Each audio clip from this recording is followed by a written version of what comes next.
नमस्कार। ज्योतिष शास्त्र में श्रद्धा और विश्वास रखने वाले सभी जातकों का पारलौकिक जगत चैनल में बहुत बहुत स्वागत है।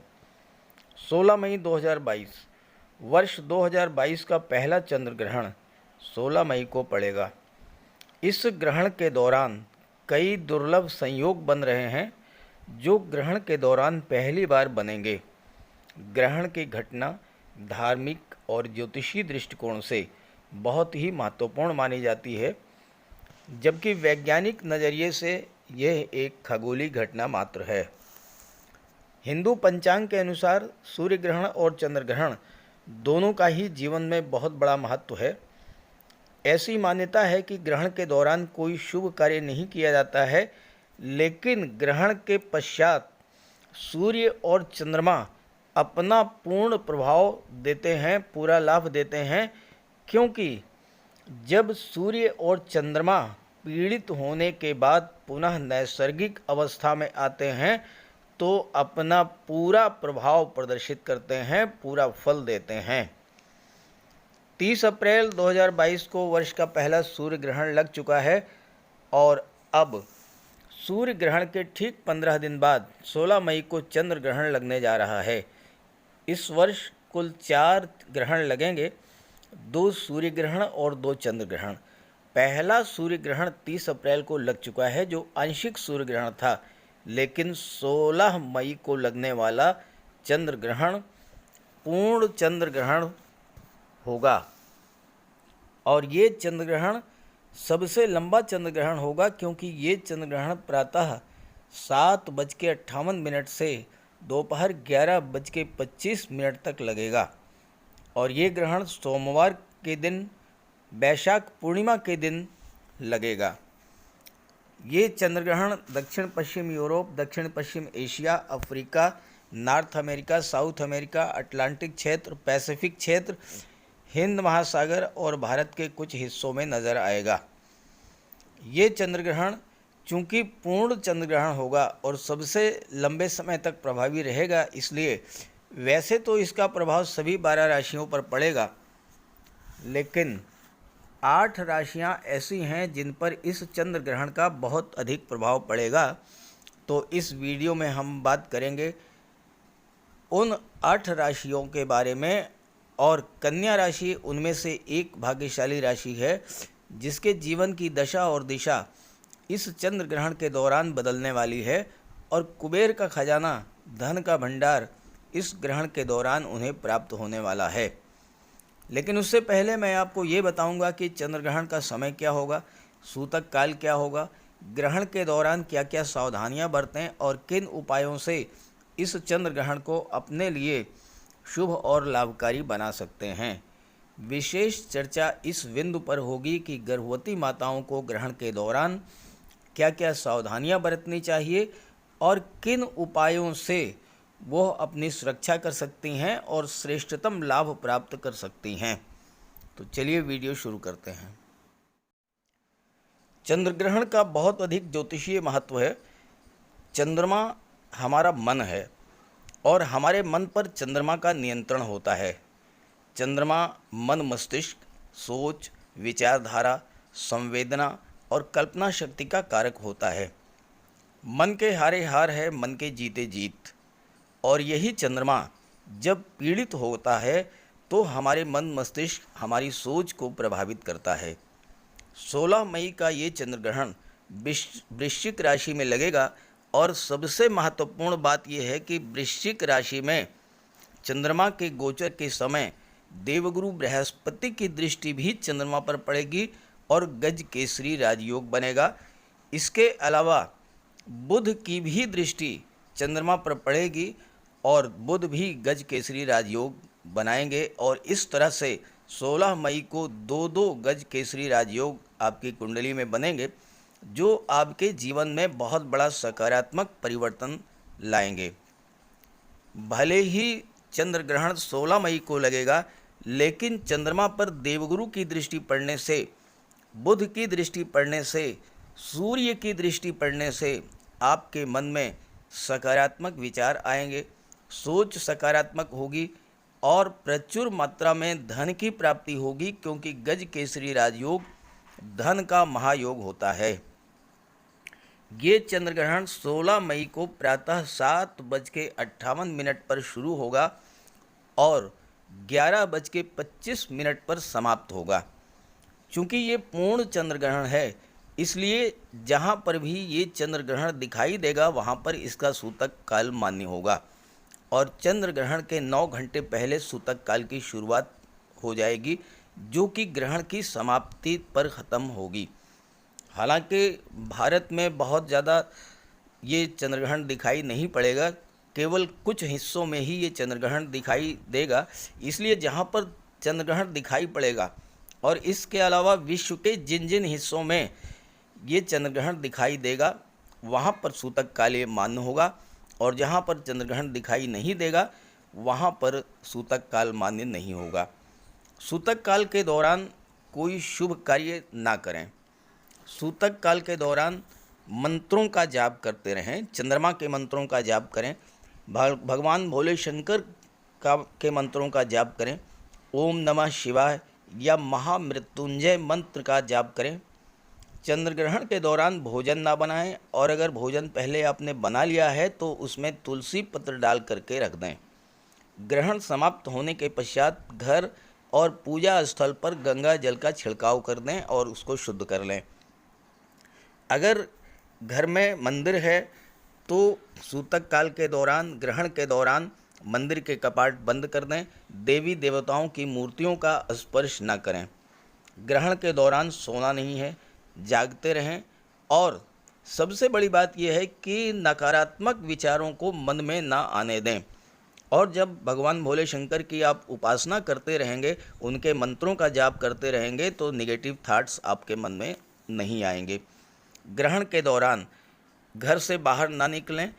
अगर किसी आवश्यक कार्य हेतु घर से बाहर निकलना ही है तो आप अपने पास तुलसी के पत्ते लेकर के चलें और ग्रहण के पश्चात स्नान करके तब भोजन ग्रहण करें।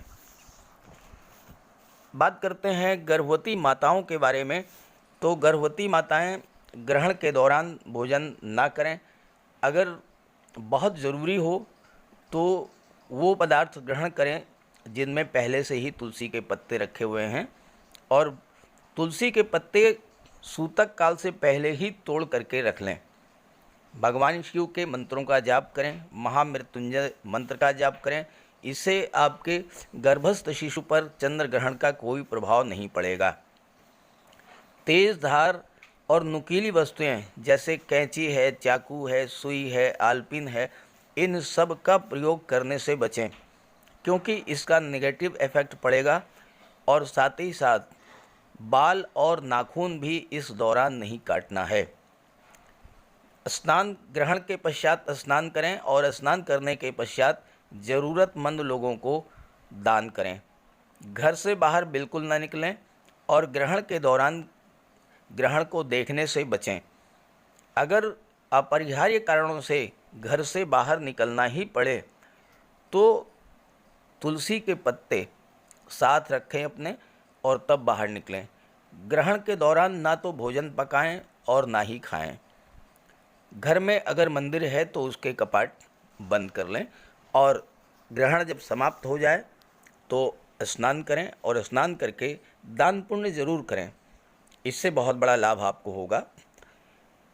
लक्ष्मी की प्राप्ति हेतु, धन धान्य की वृद्धि हेतु चावल, चीनी, सफ़ेद रंग की मिठाई या सफ़ेद वस्त्रों का दान करें गरीबों में। नौकरी में तरक्की चाहते हैं तो तिल या तिल से बने सामान दान करें। इससे नौकरी में आ रही बाधाएं दूर होंगी। शिव जी के मंदिर में जाकर के सफ़ेद पुष्प अर्पित करें। और अगर संतान प्राप्ति के लिए दान करना चाहते हैं तो दूध, खिलौने या वस्त्रों का दान करें। ये सब दान अगर आप करते हैं तो इससे आपको बहुत बड़ा लाभ होगा। और चंद्र ग्रहण के दौरान आप सावधानी बरतें, देखने से बचें चंद्र ग्रहण को। तो चंद्र ग्रहण के सभी लाभ आपको प्राप्त होंगे। अब आइए राशियों के आधार पर विश्लेषण करते हैं चंद्र ग्रहण के प्रभाव के बारे में। तो ये है कन्या राशि के जातकों की कुंडली। ग्रहों का इतना अद्भुत संयोजन चंद्र ग्रहण के दिन बहुत ही दुर्लभ संयोजन है और ये पहली बार इतना श्रेष्ठ संयोजन बन रहा है, जबकि दो दो ऐसे ग्रह जो समान स्वभाव वाले हैं और एक ही भाव में गोचर कर रहे हैं युति बनाकर। देखिए, देवगुरु और शुक्र जो कि धन के कारक हैं दोनों, संतान के कारक हैं दोनों, विवाह के कारक हैं दोनों, और शुक्र उच्च की राशि में गोचर कर रहे हैं, देवगुरु स्वराशि में गोचर कर रहे हैं और केंद्र के भाव में गोचर कर रहे हैं। शुक्र मालव्य राजयोग बना रहे हैं, देवगुरु हंस महापुरुष राजयोग बना रहे हैं और ये दोनों ही ग्रह सप्तम भाव में युति बनाकर गोचर कर रहे हैं, जहां से आपके दाम्पत्य सुख, विवाह, लव रिलेशंस, पार्टनरशिप, कानूनी बंधन, कॉन्ट्रैक्ट्स का विचार किया जाता है। आपके लग्न के स्वामी बुध हैं जो कि सूर्य के साथ बुधादित्य राजयोग बना रहे हैं और भाग्य भाव में गोचर कर रहे हैं। शनि और मंगल छठे भाव में अपना सर्वश्रेष्ठ प्रभाव देते हैं और शनि और मंगल का गोचर छठे भाव में हैं। दोनों ही कर्म के कारक हैं, दोनों ही परिश्रम के कारक हैं। शनि और मंगल साहस, पराक्रम और शौर्य, ऊर्जा के कारक हैं और इनका गोचर छठे भाव में बहुत ही श्रेष्ठ लाभ देने वाला होगा। जहाँ तक चंद्रमा का गोचर है, चंद्रमा का गोचर पराक्रम के भाव में है और यहाँ पर चंद्रमा राजयोग का निर्माण कर रहे हैं, क्योंकि देवगुरु की दृष्टि चंद्रमा पर पड़ रही है और गज केसरी राजयोग बन रहा है। बुध की भी दृष्टि चंद्रमा पर पड़ रही है और यहाँ भी चंद्रमा गज केसरी राजयोग बना रहे हैं। केतु धन के भाव में गोचर कर रहे हैं और अचानक से आपको धन का लाभ करा देंगे। चंद्रमा दो दो गज केसरी राजयोग बना रहे हैं और लाभ के भाव के स्वामी हैं, जिस पर देवगुरु की दृष्टि भी पड़ रही है। तो धन लाभ की दृष्टि से बहुत ही श्रेष्ठ योग बन रहा है आपकी कुंडली में। कुंडली के सप्तम भाव से दाम्पत्य सुख, विवाह, पार्टनरशिप का विचार किया जाता है, लव रिलेशंस का विचार किया जाता है और शुक्र दाम्पत्य सुखों के कारक हैं, लव रोमांस के कारक हैं, विवाह के कारक हैं और शुक्र यहाँ पर उच्च के होकर मालव्य राजयोग बना रहे हैं। मालव्य राजयोग मुख्यतः धन प्रदाता राजयोग होता है और शुक्र धन भाव के स्वामी हैं। जहाँ पर केतु का गोचर है तो आकस्मिक रूप से आपको प्रचुर मात्रा में धन की प्राप्ति कराएंगे। शुक्र मालव्य राजयोग बना रहे हैं और मालव्य राजयोग दाम्पत्य सुखों में वृद्धि करने वाला और विवाह का कारक होता है। तो शुक्र के प्रभाव से 16 मई के बाद आपके लिए विवाह के संबंध में बहुत अच्छे रिश्ते आएंगे और विवाह बहुत ही उत्तम कोटि का होगा आपका। यहाँ पर देवगुरु कन्याओं के लिए, शुक्र पुरुषों के लिए विवाह के कारक होते हैं और जो कन्याएं अभी तक जिनका विवाह नहीं हुआ है उनका विवाह इस चंद्र ग्रहण के पश्चात हो सकता है। जो लोग शादी के लिए प्रयासरत हैं उनके लिए ये गोचर बहुत ही अच्छा है। विवाह के बंधन में बंधने का अत्यंत शुभ योग है और सप्तम भाव से व्यापार का भी विचार किया जाता है। अगर पति पत्नी दोनों मिलकर के कोई व्यापार कर रहे हैं तो उनके लिए अत्यंत श्रेष्ठ लाभ की स्थिति बनेगी। अगर आप नौकरी में हैं तो पत्नी के नाम से भी व्यापार व्यवसाय की शुरुआत कर सकते हैं। शुक्र की दृष्टि आपके लग्न पर पड़ेगी। आप अपने ऊपर भी काफ़ी पैसा खर्च करेंगे। अपने आप को सजाने संवारने पर, आकर्षक दिखाने पर आप बहुत धन खर्च करेंगे। साथ ही साथ घर की सुख सुविधा के साधनों पर धन खर्च करेंगे। घूमने फिरने पर, यात्रा देशाटन पर खर्च करेंगे। और एक बात को ध्यान में रखना होगा कि 17 मई को जब मंगल सप्तम भाव में आएंगे तो सेहत की समस्या हो सकती है या दाम्पत्य जीवन में तनाव की स्थिति बन सकती सकती है, लेकिन यहाँ पर देवगुरु हैं और देवगुरु सप्तम भाव में हंस महापुरुष राजयोग बना रहे हैं, तो ऐसे में मंगल के दुष्प्रभाव को देवगुरु समाप्त कर देते हैं, क्योंकि देवगुरु जब केंद्र की स्थिति में होते हैं तो किसी भी ग्रह का कोई अशुभ प्रभाव आप पर नहीं पड़ता है।